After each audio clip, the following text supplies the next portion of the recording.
This week, join me as I try to unlock the secrets of one of the strangest archaeological discoveries ever made.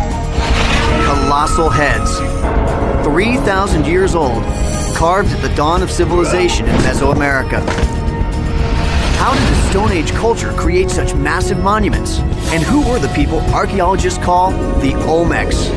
To find out, I'll search the slopes of an ancient volcano. This is black gold, huh? And look for clues deep within a bubbling tar pit. I'll lift 20-ton boulders.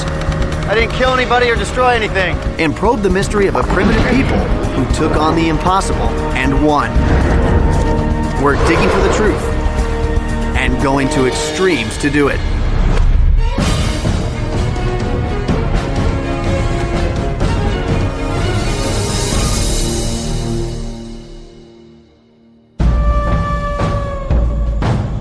Deep in the Central American jungle lies a mystery that has been puzzling archaeologists for decades. Colossal stone heads. Hi, I'm Hunter Ellis. This monolith is over 30 centuries old and weighs more than 10 tons. But who made it? And how? I've traveled to the heart of Mexico to find out the secrets of the kings of the Stone Age. They were the Olmecs, the people of the forest. To find them, we have to journey back through the civilizations that have come and gone in this land. The Aztecs are the most familiar. 500 years ago, they created a vast empire that covered more than 80,000 square miles. They built great cities, huge temples. They sacrificed thousands to their gods, then fell to the Spanish conquistadors. The Olmecs came before them. The Maya too share the Aztecs' renown, and also left a great legacy in stone. They ruled an empire that encompassed 100,000 square miles and more than 20 million people. Their temple walls tell us about the rise and fall of their gods and their kings. But go back further still. Centuries before the birth of the Maya and 1,200 years before the birth of Christ, the Olmecs emerged from the lowland jungles of modern Mexico. This was the time of Tutankhamun and Ramses the Great in Egypt. While here in Central America, there was only jungle until the Olmecs came. In terms of scale, the Aztec and the Maya civilization border on the epic, but size isn't everything. The Olmecs may have ruled fewer people, but they were also the first to rule. They are a people shrouded in mystery. The jungle has swallowed almost everything they made. In fact, no one even knew they existed until the first giant heads turned up. Colossal heads. Strange and disembodied. 17 of them. So far. The Anthropological Museum of Jalapa, Mexico is home to 6, the largest collection of Olmec colossal heads in the world. For curator Roberto Luna Gomez, these heads are his museum's greatest mystery. Hola, Roberto. How are you? Very good, thank you very much.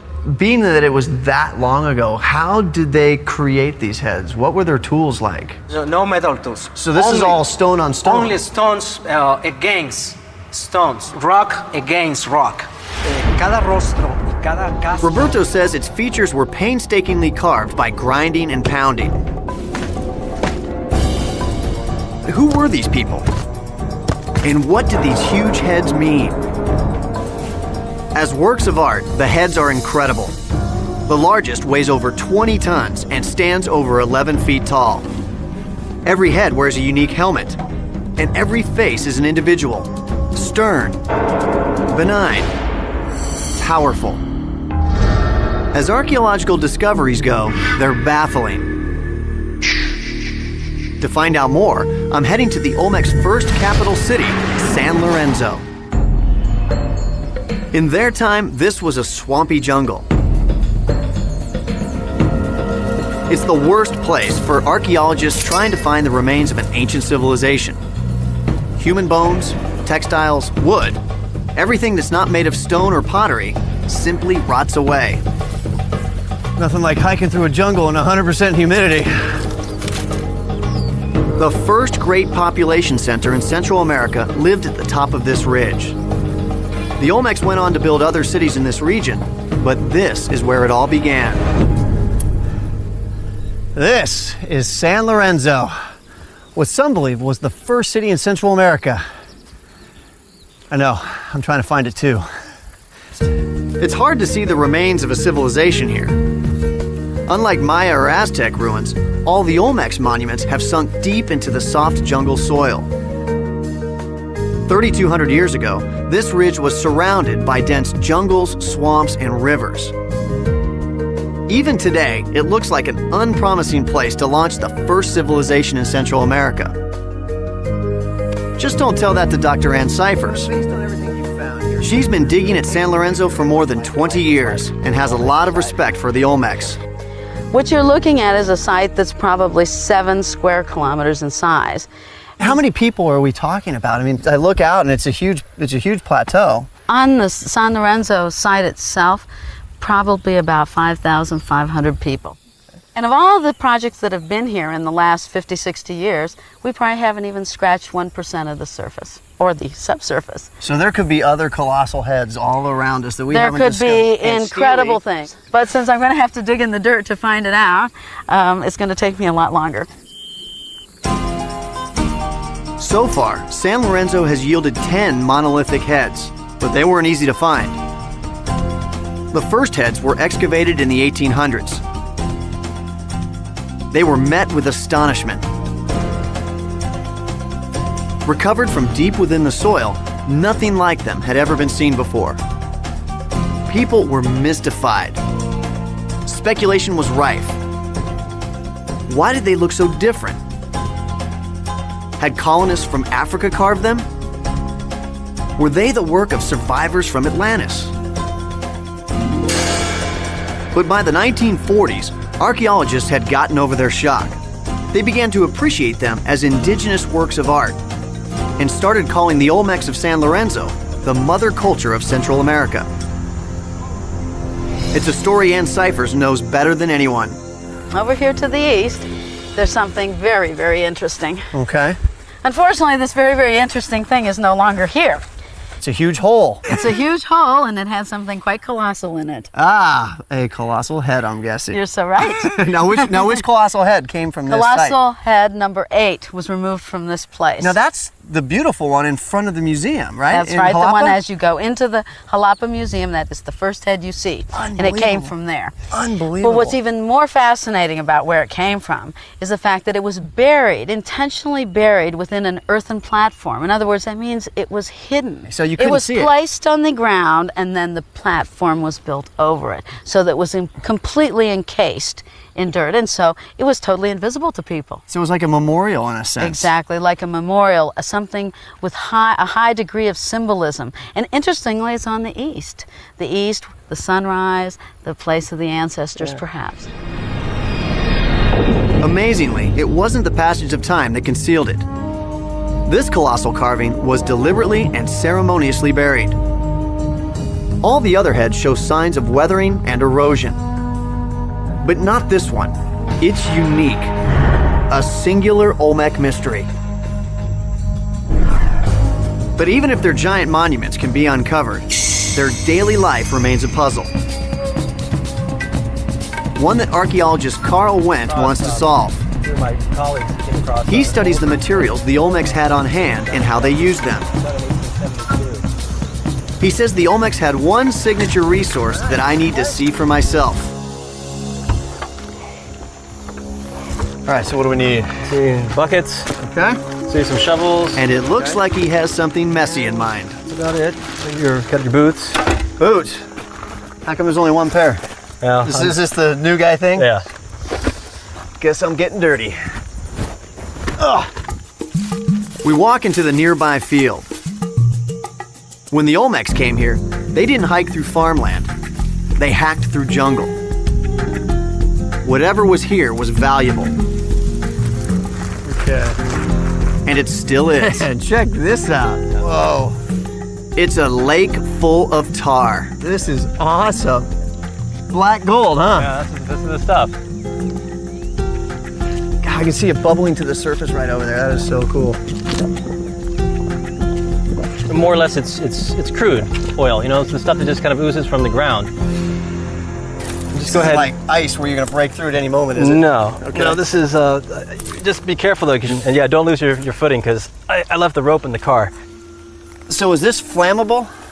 You know, it is, but you have to. I've found in my experiments we have to get this at a pretty high temperature before it actually starts to burn. So we're safe for now. We're safe for now, but if you lit a fire and threw this on a fire, yeah, it'll burn. Carl says the whole region is dotted with seepages like this, surrounding the Olmecs site at San Lorenzo. Okay, so how do I want to do this? This is the heart of modern Mexico's oil country.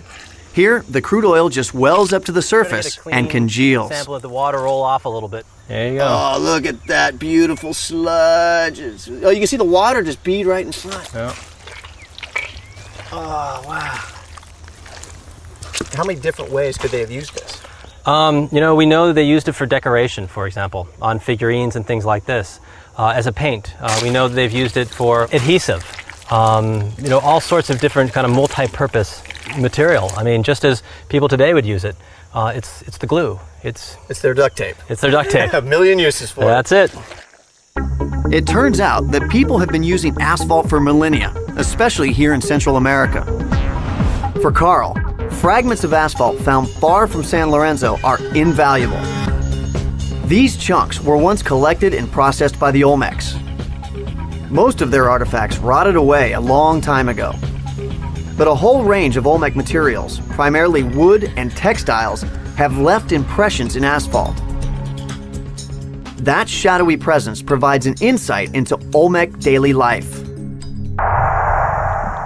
So tell me what you're able to learn about the Olmecs by studying a site like this. Well, you know, one of the things that I've been doing as part of my work is not only trying to do experiments to see how they process the material, but I've been doing some research on trying to source analyze the material. In other words, we have the artifacts from the excavations, and I've been able to trace back some of the artifacts, the asphalt artifacts, to particular areas where seeps are from. And that tells us about trade patterns, exchange, interaction, all these types of things that are really difficult for archaeologists to understand. From studying artifacts like asphalt, archaeologists are getting a clearer picture of how the Olmecs traded their raw materials and finished products. They've discovered that the Olmecs traded goods over hundreds, if not thousands of miles. Well, looks like we got our 2 buckets. Is that enough? I think so. And I'm already dirty. All right. Well, I'm stuck. So let's unstick our way out of here. All right. Sounds good.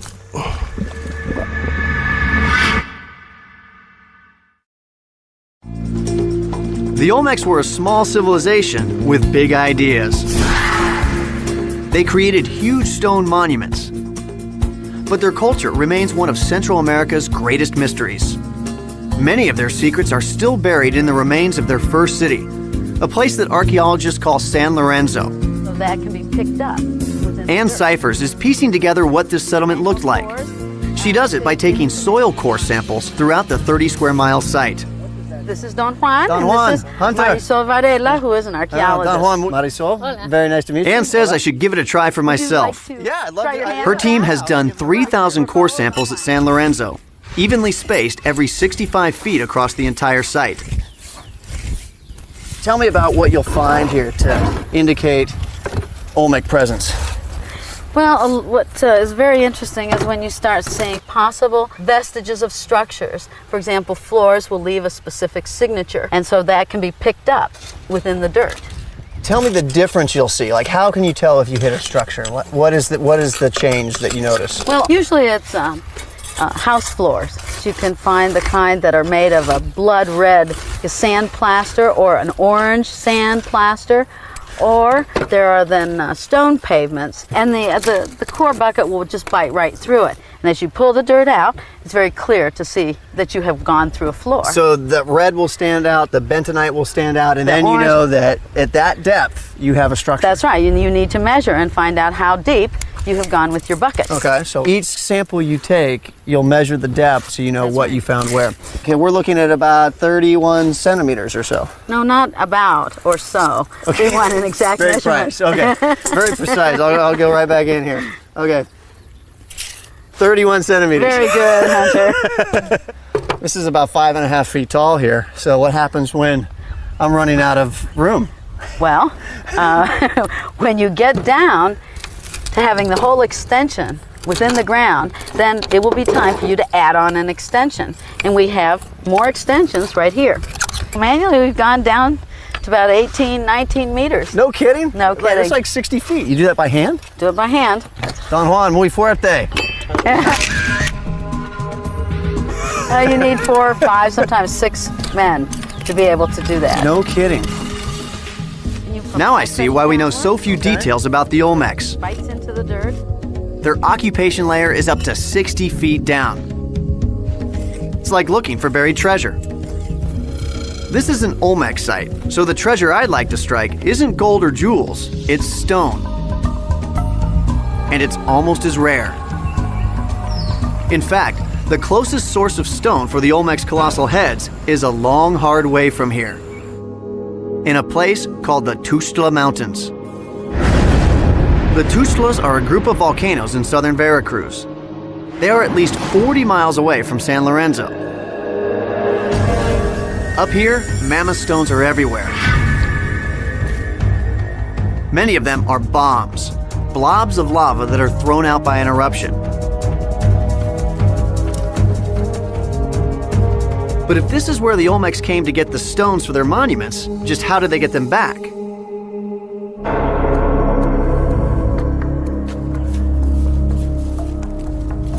The Olmecs didn't select just any type of rock to make their colossal monuments. They used especially hard basalt. I've heard there's evidence of an Olmec workshop nearby. To figure out why the Olmecs chose such a labor-intensive medium, I'm meeting archaeologist Dr. Richard Deal. Yeah, great to see you. I don't want to get you with a machete. Yeah, I appreciate that. These two roughly shaped rocks betray hours of Olmec labor. Yes, vesicular basalt is what we call it. Comes from the mountain Saddle-Sintepec just behind us. Does this have a carved head anywhere? Did they get that far? No, they didn't. What I'm sitting on here would have been the top. Okay. And they had the sides pretty well smoothed down. And then this tab. I was wondering what that is. Well, we don't know. I suspect that was left on purposefully at this point in the manufacture to help move it. That is, it may have been a tie down or something. Something they could actually hold on to. Exactly. Attach something to. It seems I mean, to make sense. this is a stone in the midst of manufacture. That's what's really neat about it. Right. It's not that it's particularly beautiful, because man, it isn't. But it shows you some of the process of manufacturing. Archaeologists found this stone in 2 pieces, but by lining up the sculptor's marks, they can see how the smaller slab once rested on the base. Why this type of stone? What was so special about this stone for the Olmecs? Well, I think it was the stone's association with volcanoes, and so it's born in fire. And so I think it had those connotations of the underworld, the abode of the gods under the volcanoes. And this stuff, these boulders all through these fields were part of volcanic eruptions that I think were then eroded down slope. And we were pretty well at the bottom of the slope here. So this is where they stayed, and this is where the Olmecs came looking for the kinds of stone that they wanted to use. I think what they were doing Richard tells me that a group of master carvers and apprentices might locate a good stone and work on it for weeks. They roughed out the basic shape on site. Then they would transport it to San Lorenzo for finishing. And apparently they got fairly well on with working this thing when something happened. Was this an apprentice here? Well, I wonder, yeah. This is broken. After he broke it, he was probably no longer an apprentice. He was probably a farmer. I think there was a relatively small group of carvers here at any one time. But then when it came time to move the stone, that's when you had to bring in a bazillion people. It could be that the entire community showed up here to help. That's absolutely incredible. It's really amazing what these folks could do. The stone monuments ended up nearly 40 miles away. How could a Stone Age culture move rocks weighing up to 40 tons? And why did they bother? It's time for some experimental archaeology. What does it take to move a colossal head?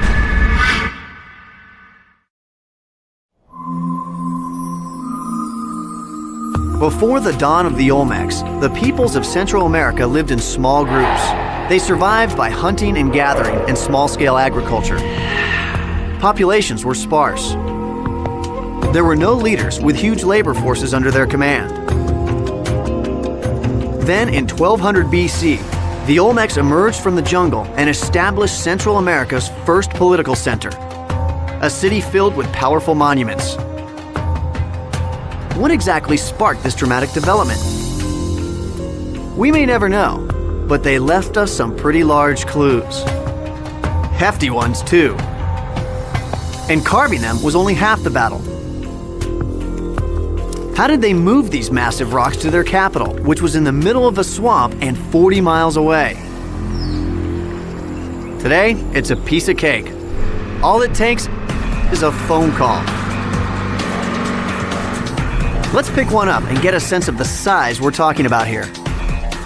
Now this is a good rock for a colossal head. Esta roca, por favor.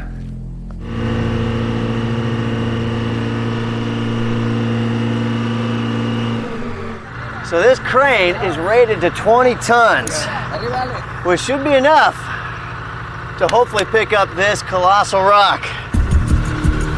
Guess we'll see how well these straps hold. The crane shouldn't have any trouble with this rock, but I'm not so sure about using a single nylon strap.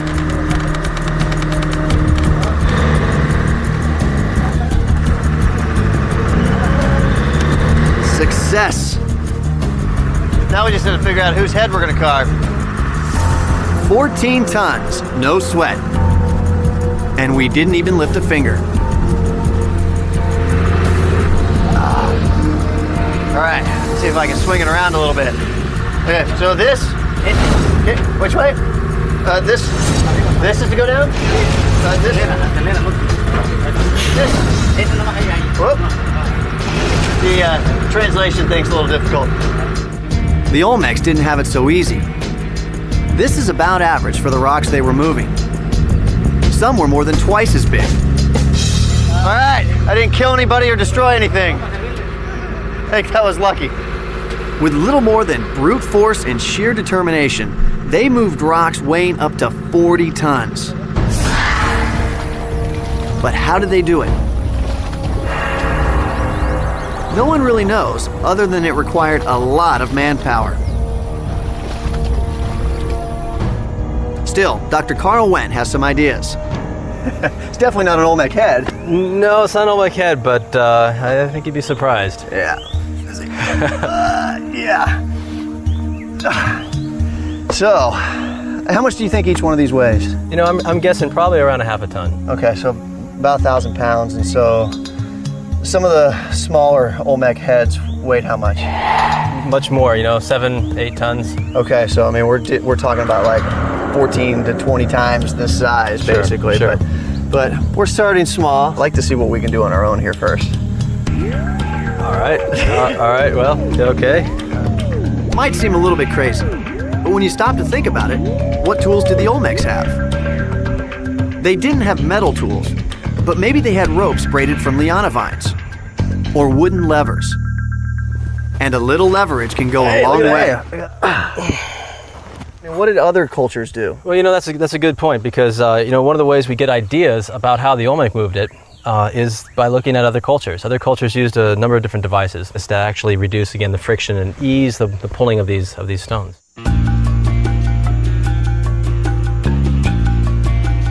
Just as the Egyptians deployed mass labor to move the building blocks of the pyramids, so did the Olmecs. But on a very different scale. San Lorenzo's population was a mere 5,500 people. So their challenge was a bit like Carl's and mine. All right, where do we start? Well, we got the guys, so. Yeah, I think we can move a lot of rocks with these guys. We've asked them to figure out how to move this stone using only rope, levers, and sweat.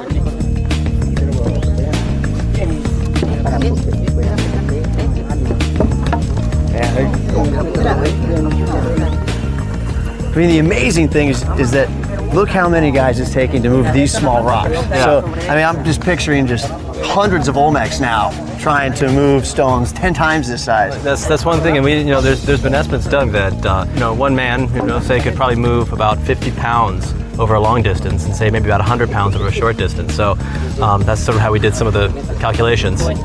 Extrapolating from what one person can accomplish, archaeologists have calculated that more than 1,000 men might have been needed to drag a stone that weighed 40 tons. That's a couple of full garbage trucks. The move might have taken place in stages that lasted well over a year. We got about 17 guys moving this rock. Sliding it. The Olmecs probably needed as many people again to feed them, prepare shelters, and clear the road. They're moving it, but it's kind of slow. So I think we should change techniques a little bit and put it on some sort of a sledge.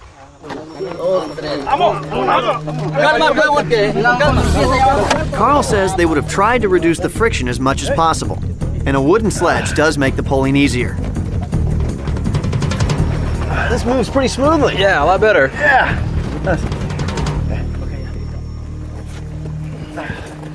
And remember, they never invented the wheel. The best they might do was to use some logs as rollers. Oh yeah, once it gets up on those.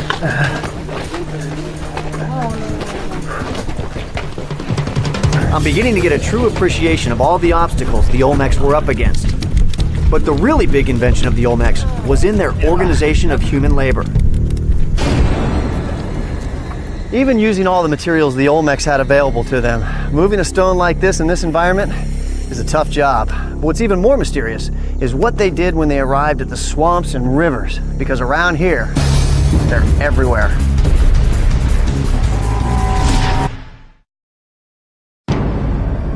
In order to get the stone to their city, which used to reside on that plateau right over there, the Olmecs had to traverse miles and miles of swamp and jungle, which today have been replaced by crops. But in the wet season when it rains, this place is entirely flooded and San Lorenzo becomes a virtual island. The population at San Lorenzo was nourished by the rich wetland environment. Large-scale public monuments only became possible because individuals created surplus food, freeing up others to serve as artisans. Even today, one man with a net can gather a lot of food. I want to see how. So I thought I'd meet up with one of the locals to see if he could show me the ancient art of net casting.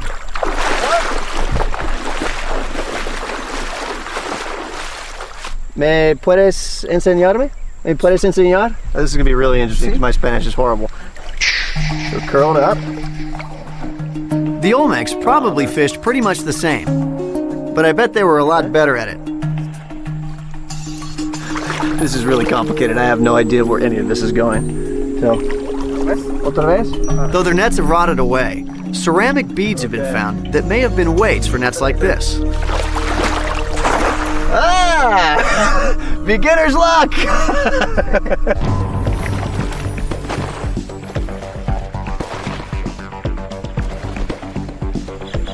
My first fish. Huh?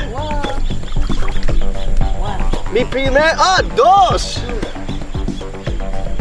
Dos pescadores! Yeah! The water was a rich resource, but it set limits on the Olmecs' living space. Still, they had a solution to that problem and the manpower to make it happen. Archaeologist Ann Cyphers tells me, despite their relatively small population, they transformed their landscape. We're talking about millions and millions of cubic meters of fill that were brought in to create more space for habitation. The whole site was ringed by these artificially built terraces. And the amount, the volume, we're talking about millions and millions and millions of cubic meters. And so they put of a dirt. lot of hard work into developing this site. Yeah. And that also indicates the amount, in an indirect way, the amount of labor necessary. You're talking about a lot of labor. Even though we're talking about centuries of development, it's still a lot of manpower. Right, so you're thinking the masses were probably the labor force and there's a very few leaders that would sort of delegate the work. It required leadership, exactly. The early Olmecs chose natural high ground to live on for easy access to the productive wetlands. Then, as their population grew, they added terraces and expanded the high ground until the plateau encompassed more than 1 million square yards.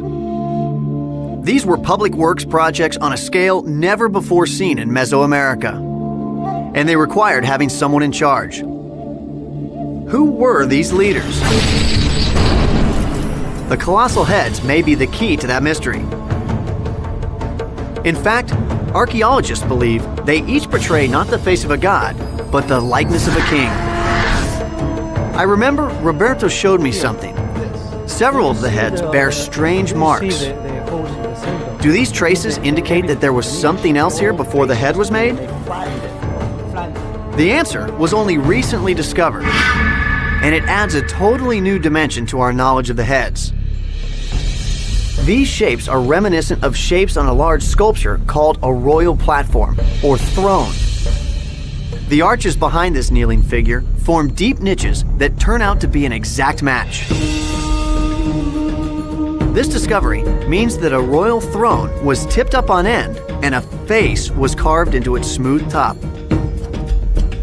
So this over here was the top of the old throne, so maybe that is why we're seeing a much more flat face, right? Exactly. It may be that basalt boulders had proven so difficult to transport that the Olmecs were systematically reusing them. You might even call it Stone Age recycling. One theory is that an incoming ruler could create his own likeness out of his predecessor's throne.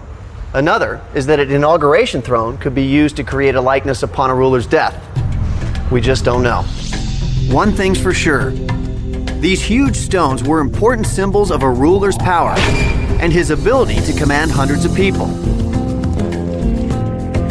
The Olmecs were masters at exploiting everything in their environment, and they had the manpower to think big.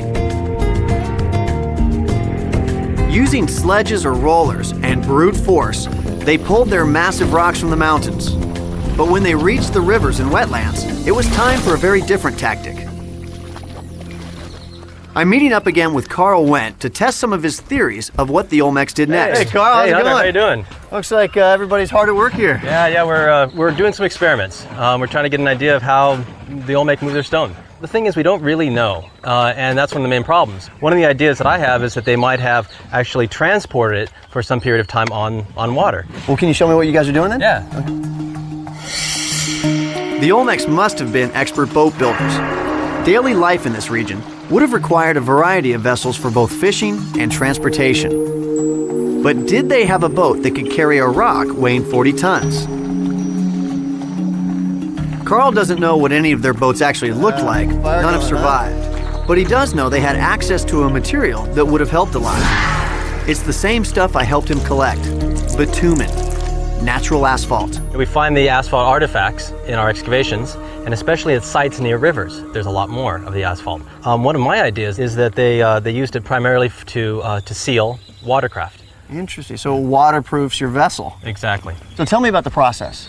Well, what we'll do is we're going to put in the asphalt into the pot. We'll cook it down for some time to evaporate the more volatile components, and then at which time, maybe after 20 minutes or so, we'll add some of the additives and be ready to go. And is this how the Olmecs would have done it? You know, it is, because you know, in our excavations we find pots with residues of asphalt on the interiors, and then drip marks actually on some of the exteriors, suggesting that they would have heated it in pots, processed it, and then poured it out, you know, for application. All right. Just as we're going to do. So let's get cooking. Let's do it. So we're going to pour this in there, right? Okay. This recipe is more complicated than it looks. Carl says he threw out hundreds of batches that were too runny, too sticky, or too brittle to use. Throw it away. There we go. Good stuff. All right. We'll go ahead and put it on fire. And then how long does this have to heat for? You know, we'll probably heat this for about maybe 20 minutes or so, and then we can take some out and we'll actually test it and see how it's turning, how it's changing. Cooking changes the tar's chemical bonds, transforming it into a pliable substance that dries strong. And so this is starting to thicken the mixture. I can kind of feel it change from that airy whipped cream to almost like yogurt. Yeah, it's going to start changing a little bit, and what we're going to do is we're going to cook it for just a little bit longer. Okay. So it really kind of fuses with the other material. Starting to bubble around the sides. And what's going to happen is it's going to probably just about double in size. Okay. And if we don't watch it, what's going to happen is it's going to overflow, hit the fire, and we're gonna have a fireball. Unfortunately, our lawyers say no fireball. Maybe next time. The next step is waiting for a little bit until we can cook off some of the water that, when we collected it was kind of in there. And then what we'll do is we'll add our additive, which is this leaf, this hoja blanca. But does it thicken the mixture? Is that how it works? It does, so that the asphalt then won't melt in the sun. And well, I'm melting in the sun right now. This is a hot business. yes, indeed. The Olmecs used any leaf that was handy, or sometimes sand or dirt. Adding other materials to the mixture while it's cooking reduces the time it takes to thicken and the amount of wood needed to fuel the fire. There's little difference between the asphalt the Olmecs made 3,000 years ago and the stuff we pour on our roads today. So what type of design are you using? I mean, what kind of canoe could the Olmecs have had? Well, since everything rots here, we really don't have any idea if they had plank canoes like this. Carl explains that the Olmecs probably had rafts or dugout canoes. Today, large trees are hard to come by, so he's experimenting with different ways of building. Beautiful, all right. They would have still had to seal the canoes in some way, or the watercraft in some sort of a way. Let's try out our asphalt. This is the same way they would have done it too, huh? Yep. We're using it to make our boat watertight. The Olmecs could have made plank canoes too. Carl has found asphalt with the impression of royal palm wood, a tall straight tree that splits easily. Even if the dugouts were their only canoes, they may have been painted with asphalt to make them resistant to rot. Now, how long does this take to harden? The mixture we have right now is going to harden pretty quick, but we need some time to let it sit and dry. No, it looks really good. Nice stuff, huh? So what works well with this? Baby oil. Really? Or diesel for the really adventurous type. Hopefully we can clean up. This doesn't look much like a Stone Age boat, but it works for our purposes. Will our Olmec boat carry its load, or will we be swimming with the Caimans?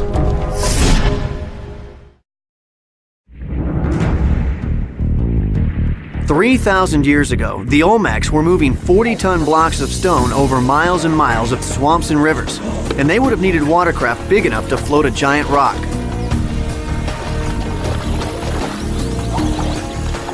We don't know what these boats looked like, but we do have an idea of their size. Almost. Archaeologist Carl Wendt and I built a canoe using the same asphalt recipe that the Olmecs used 3,000 years ago. Will it seal our boat well enough to float a rock?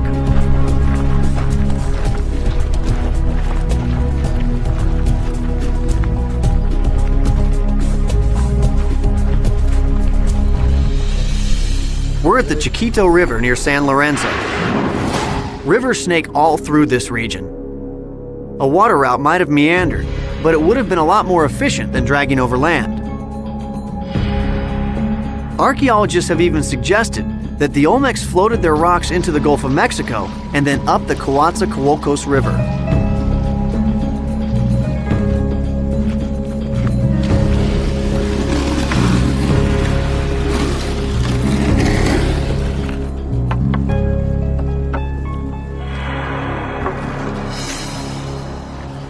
First, I just want to see if this thing leaks.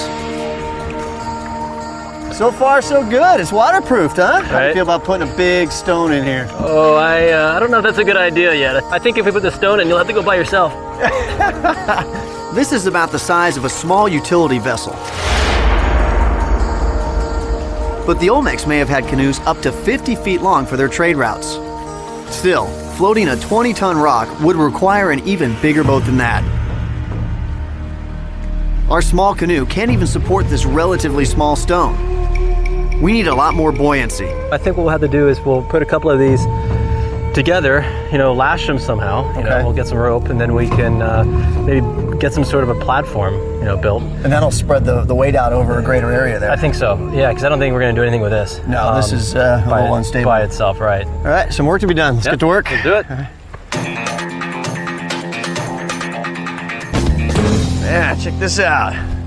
Now this is a boat. Yeah. Man, this is Wow. sturdy. They did a nice job. Yeah, it is taller. Now, how many people can they put inside of each of these canoes? I'd say probably safely around 5, 6 maybe. Okay, so that's roughly, we're dealing with about 750 each and just over 2,200 pounds or so. Think we can move a big stone this way? You know, to tell you the truth, this feels pretty solid. I'm pretty optimistic. Should we put it to the test? Let's do it. All right, Okay. let's do it.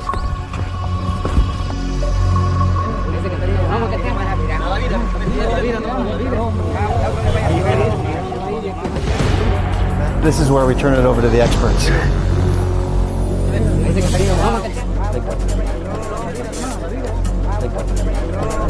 What's happening now is what happens all over the world. Everybody has an opinion on how it should be done. So they're sorting it all out, and we'll see the results.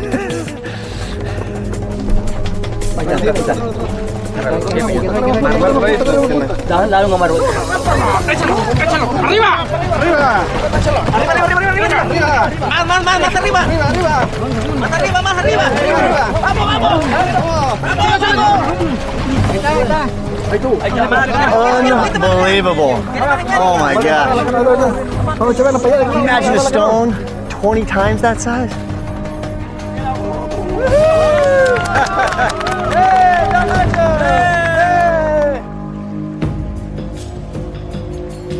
Our calculations were close to dead on, but we're a little unbalanced. Between the stone and 3 guys, we're on the verge of taking on water. But the Olmecs knew what they were doing.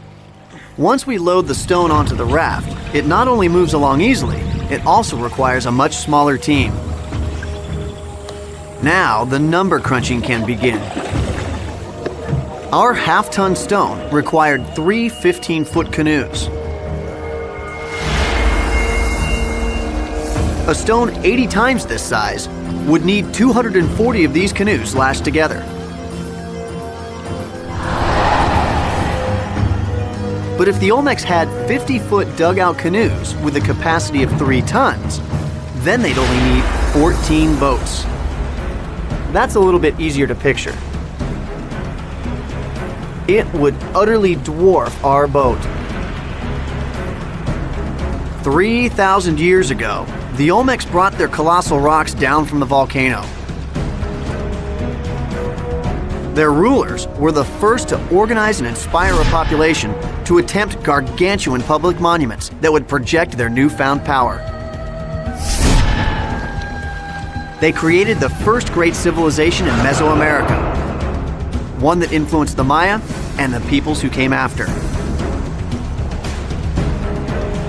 The colossal heads are artifacts the likes of which had never been seen before or since. Even today, they're all that many of us know of the Olmecs, the immortal ambassadors of the kings of the Stone Age.